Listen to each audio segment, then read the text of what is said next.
Hello, and welcome to Activating Sustainability, the Anthesis podcast. I'm your host, Chris Peterson.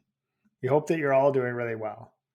I'm particularly excited about today's interview with our latest Anthesis partnership, Provision Coalition, for two key reasons.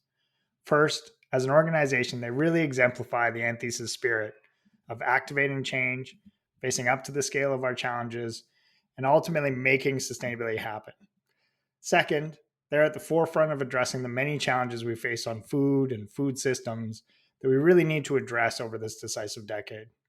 To dig into all of this and more, I'm joined by Cher Mereweather, CEO of Anthesis Provision, and Jon Duschinsky, Executive Vice President of Anthesis Provision.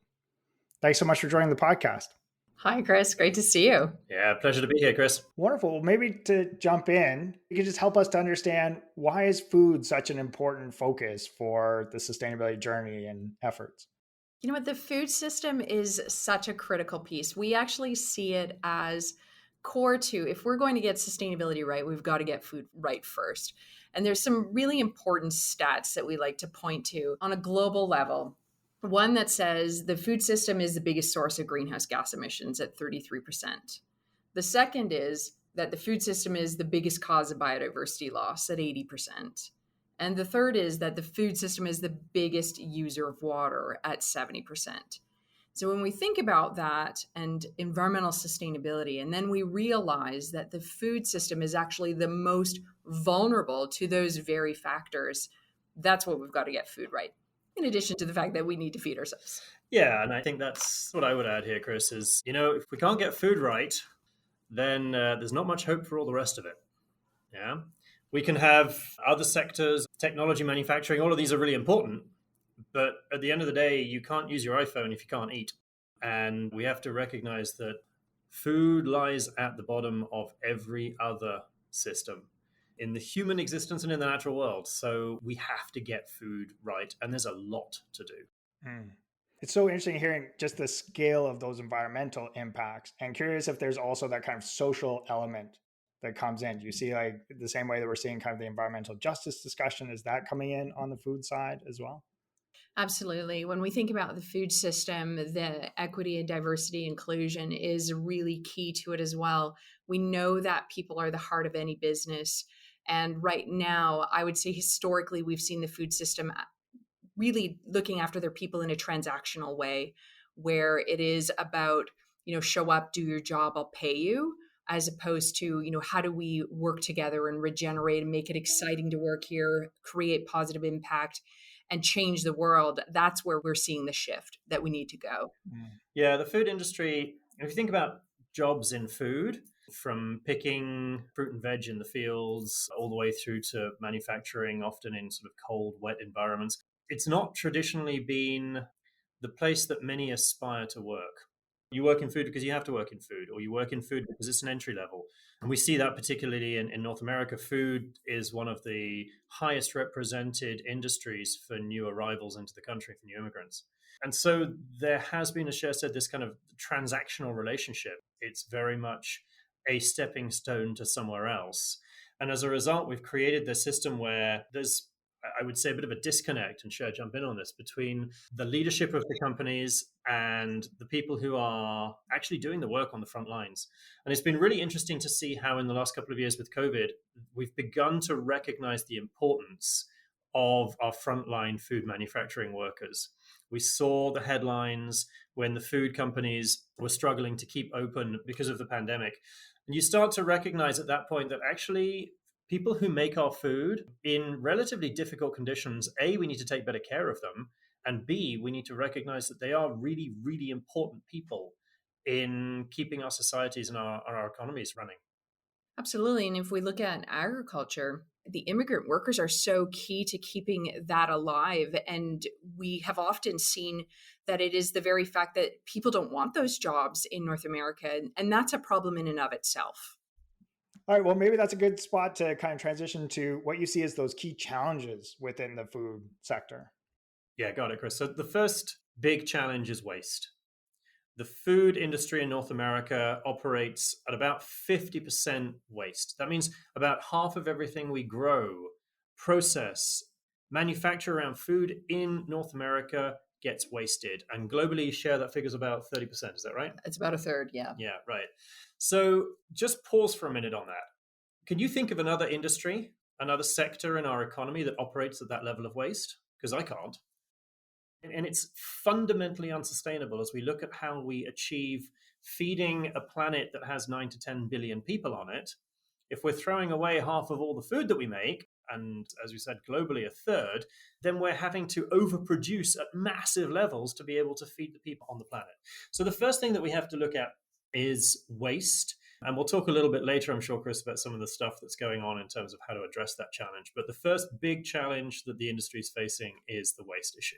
And I would add to sort of it's not just about the waste of the food itself, it's the waste of all of the resources that went into producing it. So the energy, the water, the biodiversity impacts, the labor and the movement, the transportation, all of that is wasted in addition to the food itself that's wasted. And so I think we have to sort of let go of that concept of it. Okay, this is a food waste issue. In fact, it's a massive resource issue that we're wasting in addition to the food itself. Yeah, and that's such an important point, Cher, because I mean, if you think about, okay, so you have a burger in the fridge and it kind of goes past its sell by date and it turns and you're like, okay, I've got to throw it away. Yes, you can be saying, oh, I'm throwing away that small burger that, okay, it's not a big deal. It's a little bit of meat. But when you think about how many hundreds and often thousands of liters of water are required to produce 1 kilogram of beef, and then you think about what you're throwing away, it gives a whole different context to that conversation. And what's driving that difference between global and North America? Are we the outlier within that space? Is that, are there attributes that really differentiate the experience here? I'm going to say it's cultural. Mm-hmm. It's culture that we have in North America accepted this notion of waste. That's been my only observation, is that it's been accepted as, you know what, this is part of doing business, or it's part of what I have in my kitchen. And I always like to think about the compost bin as being a really important part, but it's also been a bit of a guilt-free option for in the home. And so again, that all speaks to culture, the acceptance of waste as it's part of life. Yeah. We could spend the next hour talking about the cultural and behavioral drivers in North American psychology. But I mean, if you go back to the 50s, go back to the 60s, how did we advertise things? We advertised a space of abundance. We advertised material economies. We sold the dream that wasting is actually, it's not a bad thing. It's because you can afford more.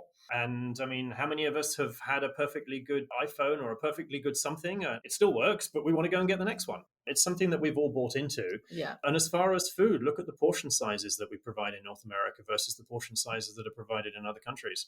As a Brit, when we used to come to the States and Canada as a kid, I mean, I used to love it because you used to get 3 times more on your plate than you would ever get back home. But of course, you'd never eat it all.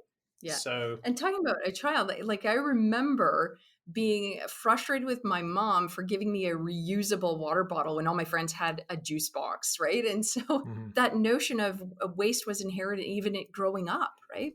Yeah, no, those are great points. So waste is a key challenge. Are there others that kind of come to top of mind? Yeah, I mean, Cher talked right at the beginning about how vulnerable the food system is to climate. And it's really interesting because not only is it a system that wastes massive quantities of what's produced, at the same time, it is the most vulnerable system, economic system to climate change. Do you just want to read some of those stats through again, Cher, because they're really compelling? Yeah, for sure. Again, biggest source of greenhouse gas emissions globally at 33%. Biggest cause of biodiversity loss at 80%, and biggest user of water at 70%. I mean, that's massive. And then when we think about the fact that the weather and climate impacts the food system the most, when we get right down to the root of primary agriculture, right? We can't grow food if the temperatures are fluctuating. There's extreme weather, there's extreme droughts, extreme floods. We are impacted the most by the very system that we're impacting the most. Yeah, it's the complete opposite of a virtuous circle. Yeah, the food industry is making the most impact on the climate, and the climate is making the most impact on the food industry. Right. And it sort of cycles around and cycles around. And we have to break that cycle. And at the farm level, do you see just that like increasing levels of interventions to try to mitigate those changes that, say, farmers are seeing, et cetera? Or do you see that kind of changing locations of where things are being produced? My experience on the farm side is that there's real hesitation for farmers to take on risk. And so there's this whole school of thought around we need to shift the best practices in agriculture. We need to be thinking about rewarding or incentivizing farmers for the ecological goods and services, for the value that they're creating for society. And I don't believe that we've got there yet, where we truly understand the values, the impact and the value that the farmer brings to the story. And we've got to get to that place where we can incentivize farmers to shift the way that they grow and to reward them for the ecological goods and services that they produce for society. Yeah, and I think back to the cultural piece as well here.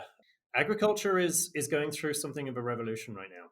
The new generation that are coming in and taking ownership are looking at agriculture in a different way. After many years of agriculture not being an aspirational vocation, we're starting to see it come back in as an aspirational vocation as people start to look for, how do I balance well-being, planet, health, and food, and recognizing that these are all the same conversation. This is all the same thing. It's not about going to the grocery store and eating organic, but on the other side, kind of throwing stuff away. It's about recognizing the connection between all of our behaviors, about how we show up in the environment, how we show up in terms of our behaviors around waste, how we show up as, we'll talk more about the circular economy a little bit later, but how we show up in this notion of take, make, dispose, which is how we've built our economies. And this notion of one health is really one of these things that's emerging out. And agriculture is a fundamental driver in that. I have never seen more bumper stickers in the last 6 to 12 months saying farmers feed cities. You see them almost everywhere, and it's fabulous. It's a sense that there's a real connection to how agriculture is driving and how we are connecting ourselves to agriculture again.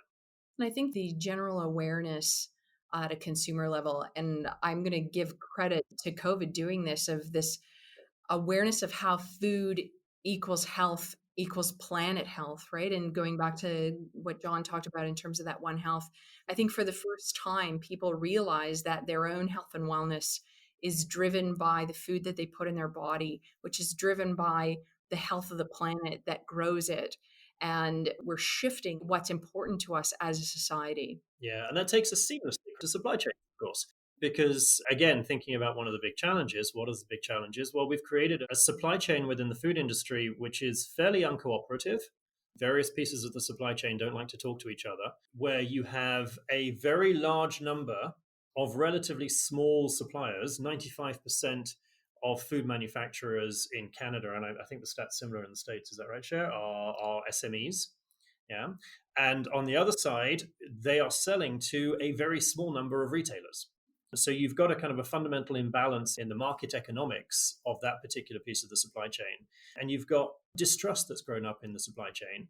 And you've also got food system supply chain that has created a system now where you blockade a Black Sea port and suddenly whole swathes of Africa are not getting access to grain. And I think one of the other things that's come out of what Cher was talking about and the pandemic, the recognition of the vulnerability and the lack of resilience in our supply chains, is a recognition that we need to move our supply chains to being a little bit more local. And shorter. And shorter. Yeah.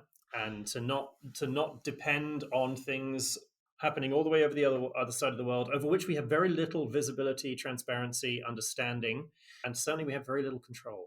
I think that's what's key for me, is that our food system is built on a lack of transparency.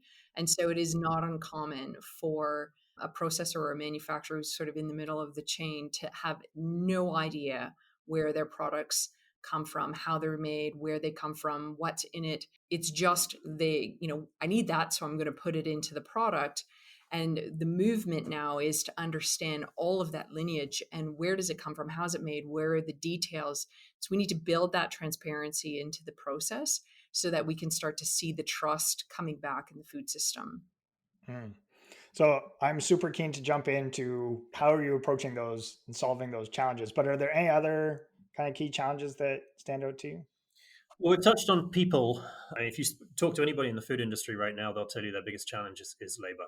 And part of that, a big part of that, is that we've created this transactional space where people don't really want to grow up. I mean, how many people grow up going, hey, I really want to work in the food industry? It doesn't really happen. And that's a shame, because feeding people is a truly noble thing to do.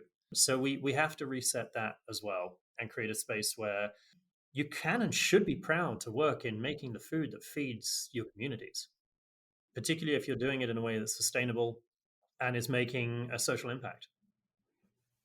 Yeah, no, for sure. It's amazing to think about these transitions. I spend a lot of time in the utility space, and a lot of these same conversations are happening there, right? So, big changes in some of the major industries that we have that have kind of flown under the radar.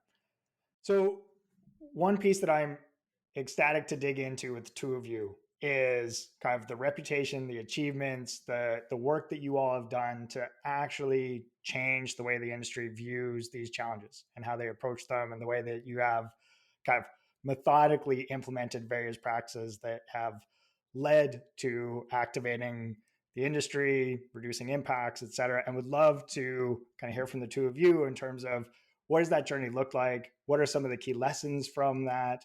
What are some of the key highlights, if you would? I'm going to start with the heart of all of this is at the people side. And so early in my career, I can remember being really technical, focusing in on technology and data. And, this is how we're going to shift things, and just getting that pushback from people.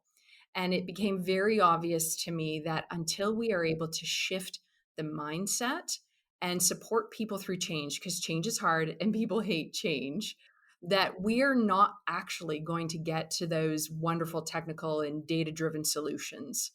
And so almost all of the effort that we have built at Provision has really started with the people first.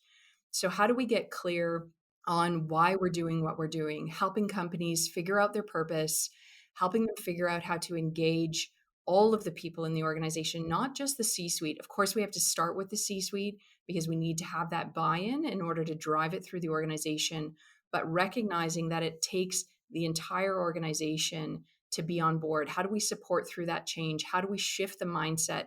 And how do we really support them in that evolution? And that's been the most challenging and the most rewarding.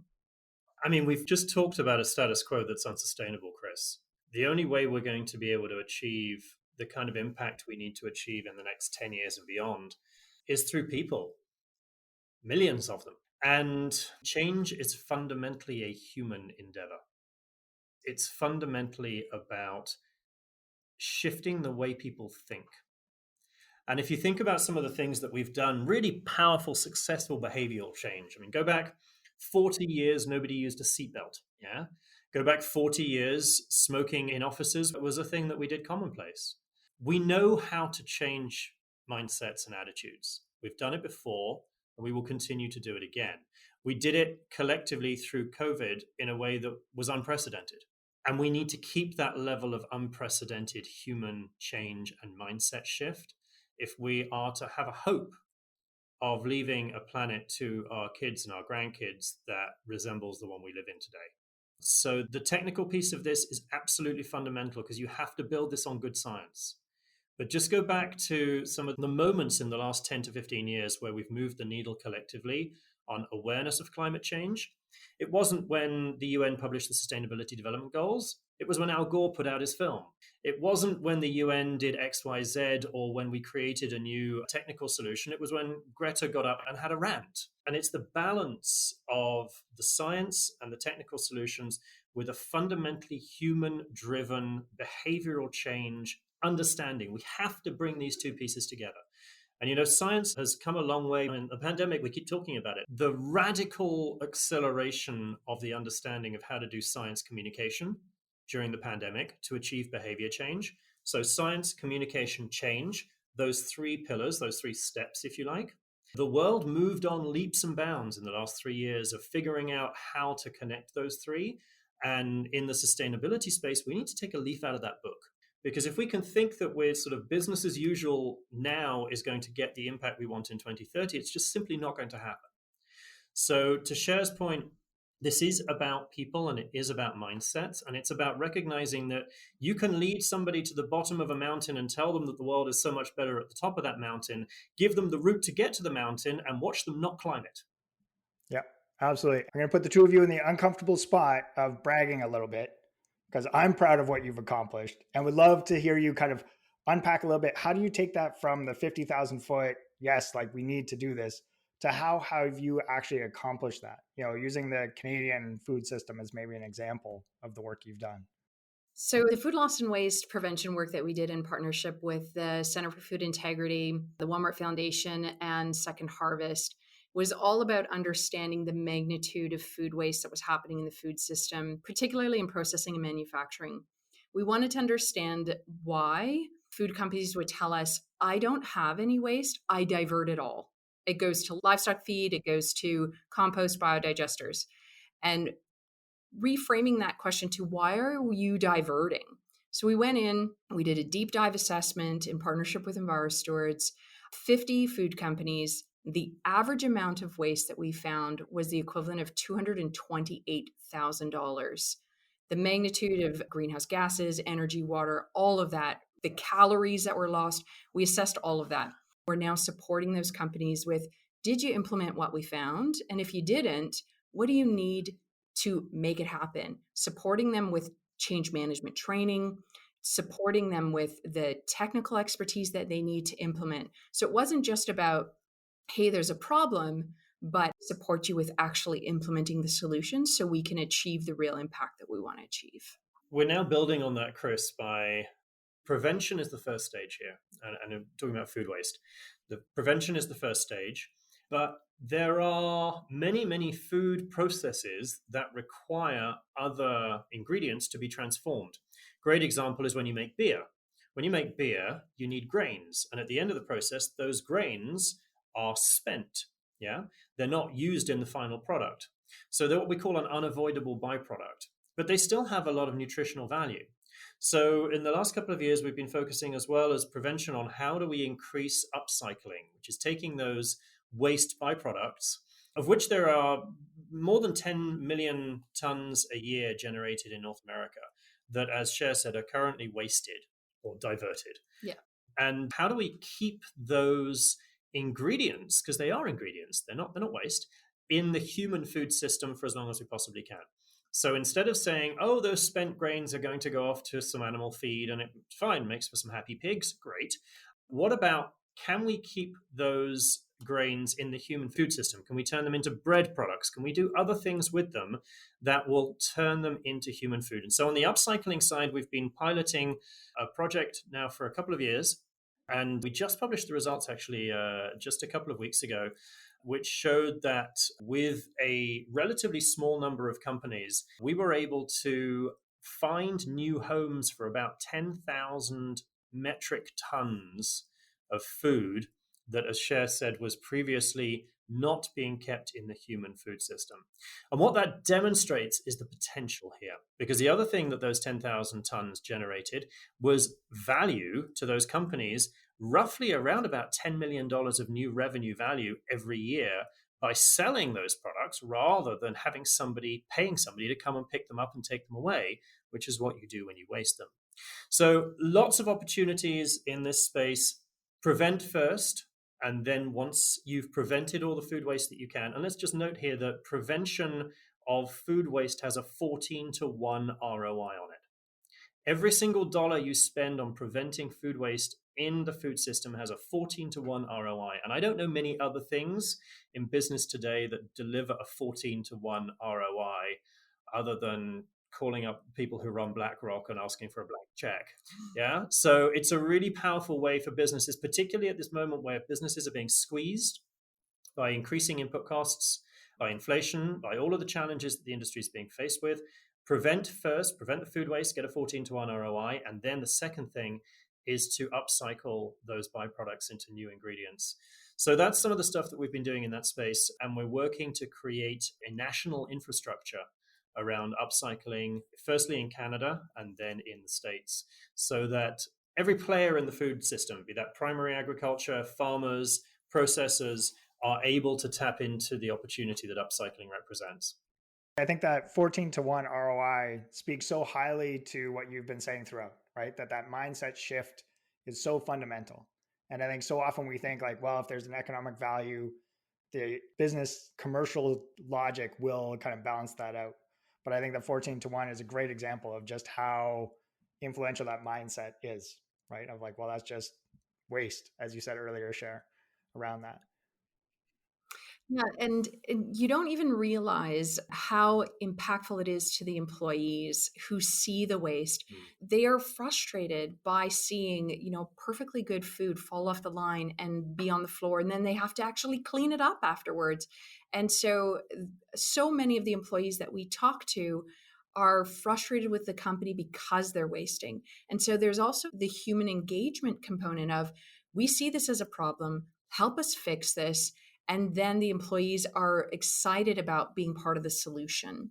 And that shift in mindset of, it's just the way it is, so to let's solve this problem together. Let's tell a really great story for our employees. Let's tell a great story to our customers. And let's be real about what the world that we've been in and how we've created those changes. So many companies are afraid to say, I had this much waste, instead of flipping that and going, you know what, we saw a problem and we attacked it, and here's how we have come out on the other side. So there's so much of this that I really want to dig into, and I'm hoping you two will come back soon and we can kind of continue this conversation, dig in. But maybe just before we wrap up, a couple of things I'd like to just kind of hit on with you. So one, what I'm hearing is the sense of, doing the research, understanding what's happening, creating that baseline view of what reality really is for people. Jon, you mentioned building it on good science being really fundamental, in the sense of engaging a wider group. And Cher, what struck me, as you were just saying, is telling a really good story. And I'm just wondering if maybe the two of you could speak quickly to, I know you've done some circular food events recently that seem like a great way of kind of changing that mindset on a big scale. I wonder if maybe you could just speak a little bit to that. I'd love to hear kind of how that's played out and how you see that manifesting as a part of the path forward. I'll share sort of an experience, I guess. It started with a great brewery, Wellington Brewery, that we were working with. We had eliminated all the beer that was going down the drain, and really were trying to figure out, what do we do with this spent grain, as Jon alluded to. And literally, Jon and I are on the highway in the car, trying to figure out, what are we going to do with this spent grain? And through various riffing, we decided, what, we could make upcycled meal that we serve in a restaurant in the middle of a global pandemic. Sure, let's try that. That sounds really fun. And so we took the spent grains, we sent it to a black soldier fly farm, created fish feed, sent it to a local fish farm, and then took the fish detritus, or the fish poop, and sent that to a potato farm. And then we sent some of the spent grains to a local baker, and ended up with multiple products. We had beautiful rainbow trout, we had sourdough bread, we had potatoes. We went to one of the largest B Corp certified restaurant chains in the local area, which is the Neighborhood Group. We said, here, we've got some really cool upcycled products. What can your chefs do? And we served 3 beautiful different meals, all from that spent grain coming out of Wellington Brewery, in 3 different restaurant chains. It was super fun in the middle of a global pandemic, but nothing's going to stop us. Yeah, it was really cool to be able to sit and have a pint of beer and the food that was literally grown from the waste from making that pint of beer, and to be able to tell the story to people. And your point around telling the story, Chris, is so important. When the restaurant, who were very good at communicating this story, and they trained up their wait staff, communicated this to the folks who were coming in, it became the biggest selling thing on their menu by a country mile, because people were like, this is so cool. I want to be part of this. And it tasted great too. Yeah, that does help, doesn't it? Yeah. Well, I think that's always that fundamental piece, right? And so important going forward. So maybe just before we wrap up, and that's such a great story. I love you sharing it. So thank you for that. Cher, you had mentioned some really interesting insights around kind of COVID and that experience that I'd love to just kind of capture quickly at the moment, if we could. When I look back and think about the positive things that have happened through COVID, it's really brought people together around community. It's really brought people that awareness of supply chain. Like, I remember my husband coming home from the grocery store and literally being frazzled and upset about the fact that the grocery store shelves were empty. This was the first time in his experience in his life that he'd ever seen an empty grocery store shelf. And it was quite off-putting for him. And just that general awareness of the vulnerability of the food system and where our food comes from and the health and wellness, all of that, I believe, is a positive impact coming out of COVID, that we can now say, this is why it's so critical that we make these changes. This is why we need to really focus in the next, 3,600 days between now and 2030. Like, there's so much that we need to do in so little time. And the impetus, I feel like it is here. Like, I've been doing sustainability my entire career, and I've never seen more engagement from the general population than I do right now. Yeah, and I think, Chris, this speaks to something that we touched on earlier, which is that we need to approach this challenge. There is an unprecedented challenge. We need to approach it across the industry with everybody having a voice at the table and everybody having a space, which is why we're launching LEAP, which is, we call it the LEAP Academy. And the LEAP Academy is going to be a space where everybody in the food system, be that a farmhand or be that somebody who's working on the line in a manufacturing facility, a chef, a CEO of a company, can find a space to learn, be challenged, compare and discuss and exchange with others, so that we create essentially what is a community of people who are committed to a more sustainable food system. And we're launching this right now. The goal is that every single company that we work with, we train every single person in their company to be enrolled in their sustainability journey. And it's not something that just sits in the C-suite. And that we create literally a movement of people across North America who are in the food system, who are making change in the food system. Cher talked about the frontline staff being the ones who were the most frustrated when there was waste happening. Those are the people who are going to be part of driving the change. We need to connect them into the conversation. We need to give them a space where they can come to play in this and they can have a voice in this.